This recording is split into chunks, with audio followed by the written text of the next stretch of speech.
खबरों का सारथी। नमस्कार, मैं हूं मनोज मानस। हमारे स्पेशल बुलेटिन में आपका स्वागत है और सबसे पहले हम बात करेंगे देश को समर्पित पहला आरआरटीएस कॉरिडोर। प्रधानमंत्री नरेंद्र मोदी ने देश की परिवहन क्रांति में एक और बड़ा अध्याय जोड़ दिया है। दिल्ली गाजियाबाद मेरठ आरआरटीएस कॉरिडोर अब पूरी तरह से जनता के लिए समर्पित है। 82 किलोमीटर का यह सफर अब मिनटों में सिमट गया है। आपको बता दें, साथ ही मेरठ वासियों को मेरठ मेट्रो का नायाब तोहफा मिला है। दिल्ली के सराय काले खां से शुरू होकर मेरठ के मोदीपुरम तक जाने वाला ये 82.15 किलोमीटर लंबा कॉरिडोर अब हकीकत बन चुका है। प्रधानमंत्री नरेंद्र मोदी ने इस कॉरिडोर के अंतिम हिस्से और मेरठ मेट्रो का उद्घाटन कर पश्चिमी उत्तर प्रदेश की तस्वीर बदल दी है। आपको बता दें कि प्रधानमंत्री नरेंद्र मोदी ने दिल्ली गाजियाबाद मेरठ नमो भारत कॉरिडोर के बाकी हिस्से और मेरठ मेट्रो का उद्घाटन किया। 82.15 किलोमीटर लंबा यह हाई स्पीड कॉरिडोर जनता के लिए शुरू कर दिया गया है। आपको बता दें कि करीब 82 किलोमीटर लंबाई वाली नमो भारत और मेट्रो परियोजना लगभग 30,274 करोड़ रुपए में तैयार हुई है। इस मौके पर पीएम मोदी ने स्कूली बच्चों, डॉक्टरों के साथ सफर किया, उनसे बातचीत की। साथ ही 12,930 करोड़ रुपए की विकास परियोजनाओं का प्रधानमंत्री ने उद्घाटन भी किया है। तो मेरठ वासियों को डबल गिफ्ट प्रधानमंत्री ने दिया है। देश को समर्पित पहला आरआरटीएस कॉरिडोर 28 किलोमीटर लंबा। तो नमो भारत को हरी झंडी प्रधानमंत्री ने दिखाई है। प्रधानमंत्री ने नमो भारत ट्रेन को हरी झंडी दिखाई है। रफ्तार का नया युग, दिल्ली से मेरठ अब दूरी मिनटों में। मेरठ वासियों को डबल गिफ्ट प्रधानमंत्री के द्वारा दिया गया है। राजू शर्मा हमारे संवाददाता अधिक जानकारी के लिए हमारे साथ जुड़ गए हैं। राजू, मेरठ को आज डबल सौगातें प्रधानमंत्री नरेंद्र मोदी के द्वारा दी गई हैं। प्रधानमंत्री ने नमो भारत ट्रेन को हरी झंडी दिखाई, मेट्रो की सौगात मेरठ वासियों को दी। क्या कुछ अहम जानकारी सामने आई? मनोज, देखिए, आपने बिल्कुल सही कहा कि प्रधानमंत्री नरेंद्र मोदी ने दो बड़ी सौगात जो है वो आज मेरठ वासियों को दी है। लंबे समय से मेरठ वासी इंतजार कर रहे थे कि आखिर कब प्रधानमंत्री नरेंद्र मोदी मेरठ आएंगे और मेरठ वासियों को बड़ी सौगात जो है, चाहे बात हो नमो भारत की या बात हो फिर मेरठ मेट्रो की, किस तरीके से दोनों ही ट्रेनों का जो है शुभारंभ करेंगे प्रधानमंत्री नरेंद्र मोदी। आज प्रधानमंत्री नरेंद्र मोदी मेरठ पहुंचे। सबसे पहले वो शताब्दी नगर स्टेशन पर पहुंचे और वहां से दोनों ही ट्रेनों को, चाहे मेरठ मेट्रो की बात हो या फिर नमो भारत की बात हो, दोनों ही ट्रेनों को हरी झंडी दिखाई, रवाना हुए। और ट्रेन में बैठकर जो बच्चे थे, स्कूली बच्चे थे, कई शिक्षाविद थे, उन लोगों से भी उन्होंने तकरीबन 6 मिनट तक बातचीत की और वहां से सीधे मेरठ साउथ स्टेशन पहुंचे।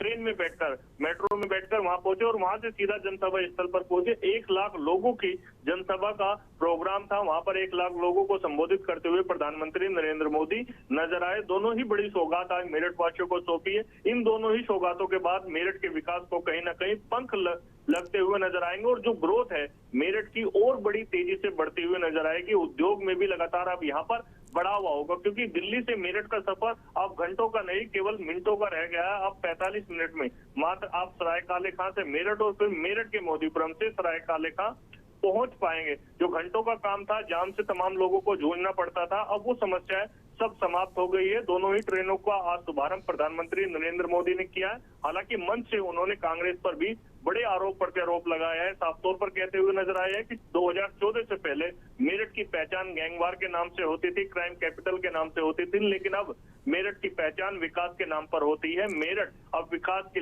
लिए जाने जाता है, खेल उद्योग के लिए जाना जाता है और अब नई जो पहचान है, एक नया अध्याय आज लिखा गया है। एक ही ट्रैक पर दो जो बड़ी ट्रेनें हैं, चाहे मेरठ मेट्रो की बात हो या फिर नमो भारत की बात हो, दोनों ही ट्रेनें एक ही ट्रैक पर दौड़ती हुई नजर आएगी। मेरठ वासी अब जाम की समस्या से नहीं जूझेंगे, उन्हें जाम की समस्या से नहीं जूझना पड़ेगा। चंद सेकंडों में ही वो एक स्थान से दूसरे स्थान पर मेट्रो में बैठकर सफर कर सकेंगे। कि इसके अलावा मेरठ वासी जब दिल्ली जाना चाहेंगे तो मिनटों में घंटों का सफर तय करने में कहीं ना कहीं बड़ा लाभ हासिल करते हुए नजर आएंगे। हाँ बिल्कुल राजू शर्मा, इस तमाम जानकारी के लिए आपका बहुत शुक्रिया। तो प्रधानमंत्री ने नमो भारत को हरी झंडी दिखाई है, मेरठ को आज बड़ी सौगात दी है और लंबे समय से मेरठ वासियों को जो इंतजार था वो इंतजार अब खत्म हुआ है। मेट्रो सिटी के रूप में अब मेरठ देखा जाएगा, गिना जाएगा और मेरठ वासियों को सुगम और विश्व स्तरीय जो यातायात की सुविधा अब मिल सकेगी। तो देश को और मेरठ को बड़ी सौगात प्रधानमंत्री ने दी है। और ये मामला कांग्रेस की हरकतों का लगातार चल रहा है। पार्लियामेंट में क्या किया? पार्लियामेंट में खुद परफॉर्म कर नहीं पा रहे तो अपने साथी दलों को भी बोलने का मौका नहीं देते, पार्लियामेंट को चलने नहीं देते। और उसका सबसे बड़ा नुकसान कांग्रेस के जो साथी दल है ना उनको हो रहा है। अब वो समझ गए हैं। ये अभी दिल्ली में उन्होंने जो ये नंगापन दिखाया, उनके सारे साथी दल चौंक गए हैं, सबने किनारा कर लिया। और अब बात करेंगे सीएम योगी का सिंगापुर जापान दौरा। उत्तर प्रदेश को भारत का मैन्युफैक्चरिंग हब बनाने के लक्ष्य के साथ मुख्यमंत्री योगी आदित्यनाथ सिंगापुर और जापान की 4 दिवसीय यात्रा पर दूसरी बार विदेश जा रहे हैं। उत्तर प्रदेश को $1 ट्रिलियन की अर्थव्यवस्था बनाने का संकल्प अब 7 समंदर पार तक गूंजेगा। मुख्यमंत्री योगी आदित्यनाथ का लक्ष्य बड़ा है, यही कि उत्तर प्रदेश को भारत का मैन्युफैक्चरिंग हब बनाना। साल 2017 में म्यांमार की यात्रा के बाद अहम बात आपको बता दें कि इस बार योगी आदित्यनाथ एक राजनेता के तौर पर नहीं बल्कि यूपी के मुख्य कार्यकारी अधिकारी के तौर पर दुनिया के सामने होंगे। सीएम योगी की कोशिश है कि ग्रेटर नोएडा के पास जापान सिटी और सिंगापुर सिटी का निर्माण किया जाए। इस योजना को लेकर सीएम निवेशकों के सामने प्रस्ताव पेश करेंगे। प्रस्ताव में दिल्ली के पास ग्रेटर नोएडा के सेक्टर 5A और सेक्टर 7 में जापानी और सिंगापुर के औद्योगिक शहरों के विकास के लिए 500 एकड़ भूमि आवंटित करना शामिल है। तो मुख्यमंत्री योगी आदित्यनाथ अब विदेश यात्रा पर जा रहे हैं और लक्ष्य है उत्तर प्रदेश को मैन्युफैक्चरिंग का हब बनाना, 1 ट्रिलियन इकोनॉमी के लक्ष्य को पूरा करना। और इसके लिए मुख्यमंत्री योगी आदित्यनाथ हर वो मुमकिन कोशिश कर रहे हैं और इसीलिए दूसरी विदेश यात्रा पर मुख्यमंत्री रवाना होने वाले हैं। मनीष तिवारी हमारे संवाददाता अधिक जानकारी के लिए हमारे साथ जुड़ गए हैं। मनीष, इन्वेस्टमेंट का योगी मॉडल प्रदेश में देखने को मिल रहा है, अब इसको और मजबूत बनाने के लिए सिंगापुर और जापान की यात्रा पर मुख्यमंत्री योगी आदित्यनाथ जा रहे हैं और जो लक्ष्य है $1 ट्रिलियन इकोनॉमी बनाने का, यूपी को औद्योगिक क्रांति में शामिल करने का, उस लक्ष्य की प्राप्ति के लिए मुख्यमंत्री ये यात्रा कर रहे हैं। क्या कुछ अहम जानकारी?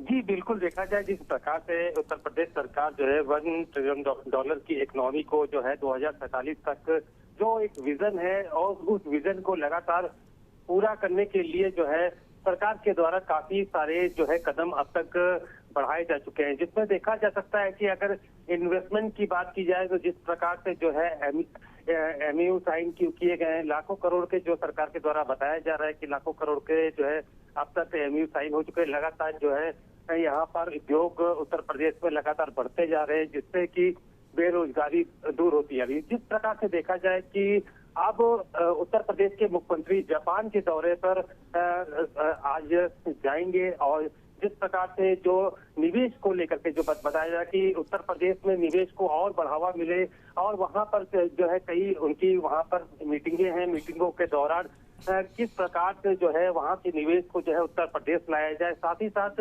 उनके द्वारा ये वहां पर देखा जाएगा कि किस प्रकार से जापान हो या सिंगापुर किस प्रकार से जो है डेवलप कर रहा है, उस प्रकार उस कह सकते हैं कि उस तर्ज पर जो है उस तर्ज पर जो उत्तर प्रदेश को भी जो है डेवलप करने का आगे का प्लान बनाया जाएगा। तो कह सकते हैं कि जहां पर जिस प्रकार से उत्तर प्रदेश के मुख्यमंत्री का जो विजन है, देश के प्रधानमंत्री का जो विजन है, तो उस विजन के अंतर्गत जो है उत्तर प्रदेश के मुख्यमंत्री चल रहे हैं। लगातार उनके द्वारा जो आपकी बात का बजट है, बजट को लेकर के कहा जाए तो जिस प्रकार से डेवलपमेंट, फ्लाईओवर, उद्योग को बढ़ाना, सरकार का राजस्व किस प्रकार से बढ़ेगा और बेरोजगारी कैसे दूर होगी, और हर एक पहलू को अब तक उनके द्वारा जो है कहा जा रहा है, बताया जा रहा है और निवेश किया जा रहा है। तो एक ये दौरा जो है, इस दौरे को भी जो है इसी के स्तर पर देखा जा सकता है, जहां पर हालांकि विपक्षी दल इसमें जरूर कह रहे हैं कि इनको मुख्यमंत्री को पहले जाना चाहिए था, अब उन्होंने बहुत देरी कर दी है क्योंकि उनके जाने का समय आ गया है। लेकिन जहां पर मुख्यमंत्री के जाने का पर सवाल है तो वहाँ पर भारतीय जनता पार्टी या उनके नेताओं का साफ तौर पे कहना है कि मुख्यमंत्री वहाँ से होकर के लौट के आएंगे। उसी के तर्ज पर जो है उत्तर प्रदेश को आगे बढ़ाने की प्रक्रिया और भी देखने को मिलेगी और हमारे उत्तर प्रदेश में निवेश का माध्यम भी और बढ़ेगा। जी बिल्कुल मनीष, इस तमाम जानकारी के लिए आपका बहुत शुक्रिया। तो सीएम योगी का सिंगापुर जापान दौरा, इन्वेस्ट का योगी मॉडल लगातार उत्तर प्रदेश को प्रगति के मार्ग पर आगे बढ़ा रहा है। सिंगापुर जापान से यूपी ग्लोबल हब बने, इसके प्रयास में योगी आदित्यनाथ, योगी का मिशन मैन्युफैक्चरिंग, यूपी में औद्योगिक क्रांति की तैयारी, जिसके लिए मुख्यमंत्री योगी आदित्यनाथ अब जापान और सिंगापुर के दौरे पर हैं। जापानी और सिंगापुर सिटी बसाने का भी रोड मैप, $1 ट्रिलियन इकोनॉमी का ये रोड मैप, जिसको पूरा करने का लक्ष्य लेकर मुख्यमंत्री लगातार दौरे कर रहे हैं। और अब बात करेंगे पीडीए का बढ़ा कुनबा। समाजवादी पार्टी के राष्ट्रीय अध्यक्ष अखिलेश यादव ने आज पार्टी मुख्यालय में कई दिग्गज नेताओं को सपा की सदस्यता दिलाई। इस दौरान उन्होंने प्रदेश की भाजपा सरकार, मुख्यमंत्री योगी आदित्यनाथ और हालिया विवादों पर भी जमकर प्रहार किया। अखिलेश यादव ने स्पष्ट कर दिया है कि जनता बदलाव के लिए सिर्फ वोट डालने का इंतजार कर रही है। वहीं मुनिदेव शर्मा, राहुल सिंह, गोपाल सिंह, लक्ष्मी अग्रवाल समेत कई नेताओं ने सपा यानी समाजवादी पार्टी की साइकिल थामी है। पार्टी में नए साथियों का स्वागत करते हुए अखिलेश यादव ने कहा कि प्रदेश में जनता की पीड़ा बढ़ रही है, जिसका जवाब अब पीडीए, पिछड़ा, दलित, अल्पसंख्यक गठबंधन मजबूती से दे रहा है। उन्होंने नवीन शर्मा और अन्य साथियों का आभार जताते हुए कहा कि ये कारवां अब रुकने वाला नहीं है।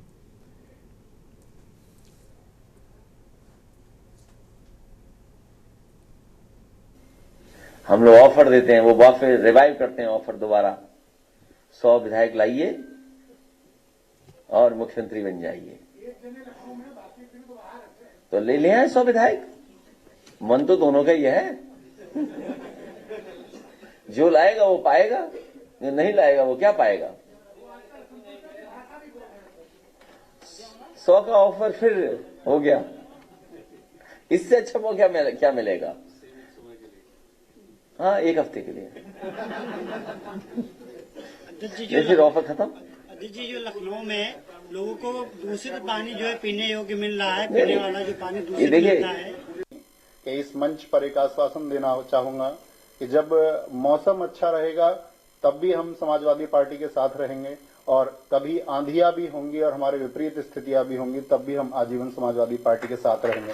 बहुत धन्यवाद, और सभी लोगों को मैं आभार व्यक्त करता हूं कि इस मंच पर मुझे बोलने का मौका दिया। आदरणीय नेताजी को बहुत बहुत धन्यवाद, सभी पार्टी के नेता। रामानुज हमारे संवाददाता अधिक जानकारी के लिए हमारे साथ जुड़ गए हैं। रामानुज, समाजवादी पार्टी का पीडीए का जो कुनबा है वो लगातार बढ़ रहा है। तमाम नेताओं ने आज समाजवादी पार्टी मुख्यालय में अखिलेश यादव की उपस्थिति में समाजवादी पार्टी का दामन थामा। इस दौरान अखिलेश यादव ने बेबाक अंदाज में अपनी प्रतिक्रियाएं भी दी। क्या कुछ अहम इस दौरान देखने को मिला? देखिए मनोज, अगर बात की जाए कि जिस तरीके से सपा प्रमुख जो है अखिलेश यादव ने आज प्रेस वार्ता करी, उससे पहले जो है एक ज्वाइनिंग थी और उसमें कई तमाम पूर्व सांसद और पूर्व विधायक जो है वो जो है शरीक हुए समाजवादी पार्टी में। और ऐसे में अगर बात की तो अखिलेश यादव ने लगातार जो है योगी सरकार पर हमला बोला, और इसमें इतना ही नहीं, मुख्यमंत्री योगी आदित्यनाथ के साथ साथ अगर बात की जाए कि जिस तरीके से पीडीए की बात उन्होंने कही कि उत्तर प्रदेश के अंदर जो परिवार है पीडीए का वो लगातार बढ़ रहा है। तो मनोज, ये समझिए कि लगातार जो है अखिलेश यादव मुख्यमंत्री योगी आदित्यनाथ को लगातार टारगेट कर रहे हैं। लगातार जो है विकास योजनाओं से लेकर तमाम योजनाएं उसके ऊपर जो है उन्होंने बोला, और साथ ही मुक्तेश्वरानंद के ऊपर जिस तरह की कार्रवाई उस पर भी जो है कहीं ना कहीं उन्होंने कड़ी प्रतिक्रिया दी थी। हाँ बिल्कुल रामानुज, इस तमाम जानकारी के लिए आपका बहुत शुक्रिया। तो जैसे जैसे भाजपा की दी हुई पीड़ा बढ़ रही है, अखिलेश यादव ने बात कही, वैसे वैसे पीडीए का कुनबा बढ़ रहा है, हमारा पीडीए बढ़ रहा है। तो समाजवादी पार्टी के मुखिया अखिलेश यादव ने बड़ा हमला मौजूदा सरकार पर किया।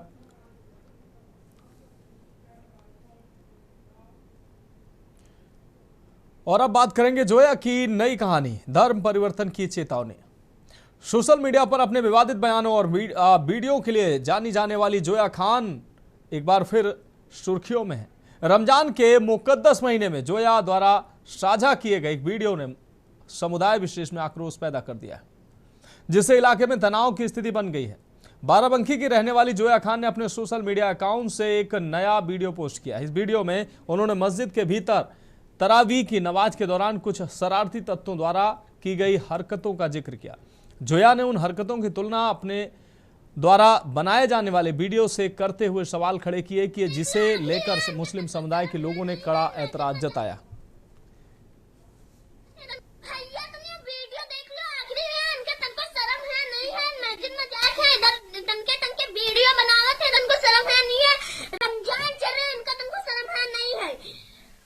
भैया हम लोग वीडियो बनाए थे तो पता है क्या कहेंगे मुसलमान कमेंट करें कि तुम्हारी कब्र में पीठ न लगे, तुमका बख्शीश न हो, नाचती हो, ऐसे बोल रहे हैं। तो क्या इनकी बख्शीश हो जे भैया?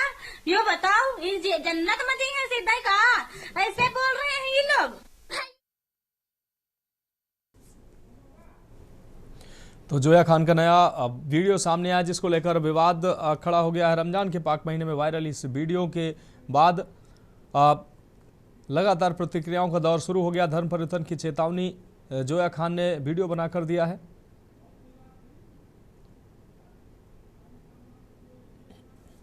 रमजान के महीने में ये वीडियो बनाकर वायरल किया गया है। धर्म परिवर्तन की चेतावनी जोया खान के द्वारा दिया गया है।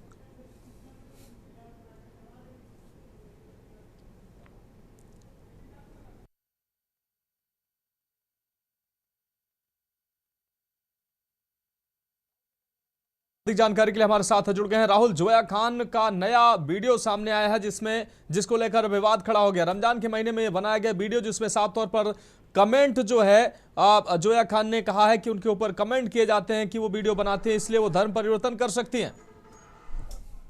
देखिए मनोज, ये वही जोया खान है। मैं आपको याद दिला दें कि पिछले साल सितंबर माह में भी इनका एक वीडियो वायरल हुआ था जिसमें काफी थाने के बाहर एक वीडियो बनाए थे जिस पर पुलिसकर्मी के समझाने के बाद भी चाकू लेकर के बाहर आई थी। काफी वीडियो वायरल हुआ था, काफी चर्चा में रहा था। ये वही इन्फ्लुएंसर है जोया और इनकी बहन जूही, जिनका ये अभी जो वीडियो सामने आया है। इस वीडियो में स्पष्ट ये कहती नजर आ रही है कि हम लोग जब कोई वीडियो बनाते हैं तो हमारे समुदाय के लोग हमें तरह तरह की गलत बातें कहते हैं और ये भी कहते हैं कि ऊपर जगह नहीं मिलेगी और बहुत सारी बातें बताते हैं, जिसको लेकर के इनमें काफी नाराजगी दिख रही। जिस तरह से बोलती नजर आ रही, साथ ही साथ इन्होंने एक वीडियो अपने इसी वायरल वीडियो में मर्ज किया है जिसमें मस्जिद में नमाज के दौरान कुछ अराजक तत्वों द्वारा अश्लील हरकतें करते हुए दिखाए हैं। और इनका ये आरोप है कि जब इस तरह के लोग यहाँ ये कर रहे हैं और हम अगर वीडियो बनाते हैं तो इनको किस बात से ऐतराज होता है। अगर बहुत ज्यादा हमें परेशान किया जाएगा तो हम अपना धर्म परिवर्तन कर लेंगे और मुस्लिम धर्म से हिंदू धर्म अपना लेंगे।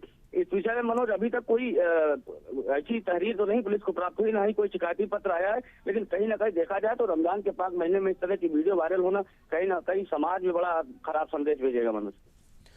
हाँ बिल्कुल राहुल, इस तमाम जानकारी के लिए आपका बहुत शुक्रिया। तो धर्म परिवर्तन की चेतावनी देता हुआ ये जोया खान ने नया वीडियो बनाया जिसको लेकर अब कहा जा रहा है कि विवाद हो रहा है।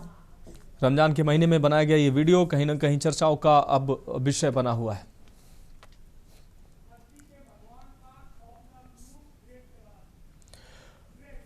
तो फिलहाल हमारे स्पेशल बुलेटिन में वक्त एक ब्रेक का। ब्रेक के बाद हम बात करेंगे धरती के भगवान खौफनाक रूप। ब्रेक के बाद हमारे स्पेशल बुलेटिन में एक बार फिर से आपका स्वागत है। हम बात कर रहे हैं धरती के भगवान खौफनाक रूप। कान्हा की नगरी में एक सरकारी डॉक्टर की दबंगई का वीडियो सोशल मीडिया पर तेजी से वायरल हो रहा है। वृंदावन के 100 शैय्या अस्पताल के पास तैनात एक डॉक्टर और उसके साथियों ने मिलकर एक गरीब ई रिक्शा चालक की बीच सड़क पर जमकर धुनाई कर दी। वृंदावन के 100 शैय्या अस्पताल में कार्यरत एक डॉक्टर और उसके कुछ साथियों का गुस्सा उस वक्त सातवें आसमान पर पहुंच गया जब एक ई रिक्शा चालक से रॉन्ग साइड आने को लेकर बहस हो गई। बहस इतनी बढ़ी कि डॉक्टर साहब अपने पद की गरिमा भूल बैठे और ई रिक्शा चालक पर टूट पड़े। वो वायरल वीडियो में साफ देखा जा सकता है कि डॉक्टर हाथ में डंडा लेकर रिक्शा चालक को मारने के लिए दौड़ रहा है। इस दौरान मौके पर पुलिसकर्मी भी मौजूद थे, लेकिन हैरान करने वाली बात यह रही कि पुलिस ने डॉक्टर को रोकने के बजाय मूक दर्शक बने रहना बेहतर समझा। डॉक्टर के खौफ और रसूख के आगे खाकी भी यहां असहाय नजर आई।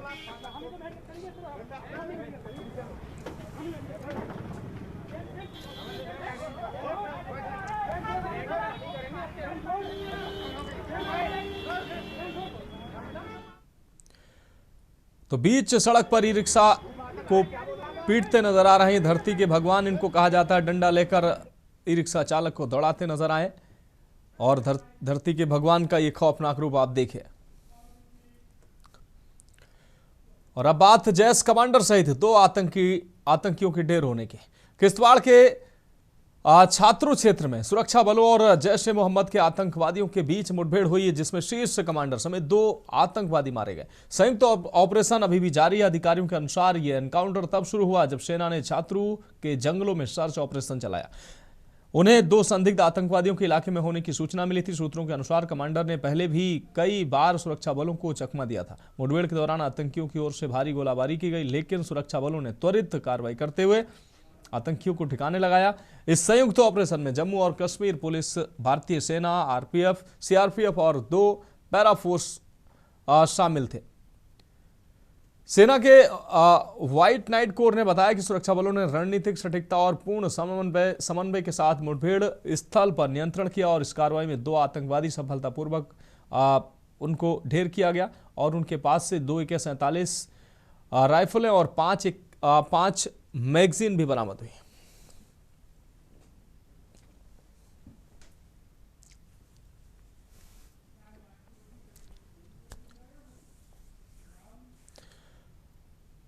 तो फिलहाल हमारे स्पेशल बुलेटिन में अभी के लिए मेरे साथ इतना ही। मुझे दीजिए इजाजत और आप देखते रहिए के न्यूज़ इंडिया।